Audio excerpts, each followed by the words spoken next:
Hello, everybody. Welcome back to the podcast with AXA XL. We're still in beautiful San Diego at an industry event, and we wanted to take a few minutes out to talk a little bit about mass timber. It's a term you hear often in the industry. We have with us today our resident expert on mass timber, Claudio Breno. I've been with AXA for a little over 4 years, and we are taking an initiative to promote and be part of the mass timber product and what we're seeing in projects. Mass timber basically is a lot of smaller pieces of certain species of wood that are either glued together or pressed together to form a larger member. Typically, we see as common as a glulam beam, which are pieces of wood which are glued with a high pressure strength adhesive under pressure to form a larger member, such as a beam or a column. We also, the most common is CLT, which is considered as cross-laminated timber. Cross-laminated timber is a species taking wood, which is actually crisscrossed in a glue pattern, creating strength. Interesting. So, what would be the most common species that is used to create mass timber? So we are seeing different types of species of wood for mass timber. Obviously there's Doug fir, which is a very common, a little bit of softer material. Typically you'll see in your conventional lumber that you get at a home building supply store. Some of our distributors that are manufacturing mass timber are using a product which is black spruce.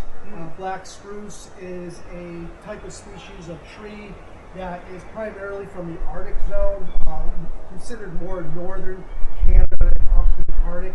It's a fast-growing species, and it actually grows in a spiral fashion. That spiral fashion creates strength.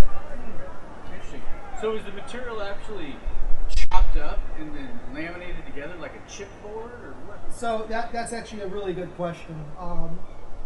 What we're seeing is the manufacturers are utilizing the size of tree to maximize what product they're getting out of it. So for instance, we know we are kind of mandated by like an 8-foot width for transportation. So a lot of the members are no greater between 8 and 9 feet. So a lot of the timbers are 2x3, 2x4, maximum length about 8 feet. Interesting.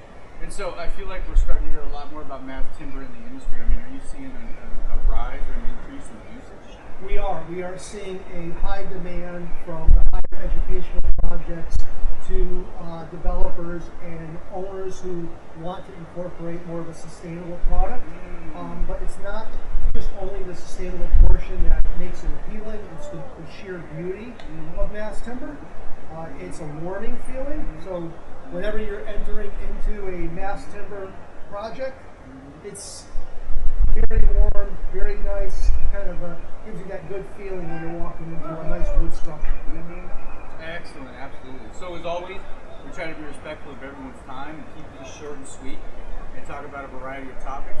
At the end of this is a QR code. You click on white paper, go into a little bit more detail about mass timber and its uses. Claudio, thank you so much for coming on. Do you have any parting words for the audience? It's been a great opportunity to be here with our team, and we're working together to make risk engineering a great product for our insurance. Wonderful. Thank you so much. Thanks.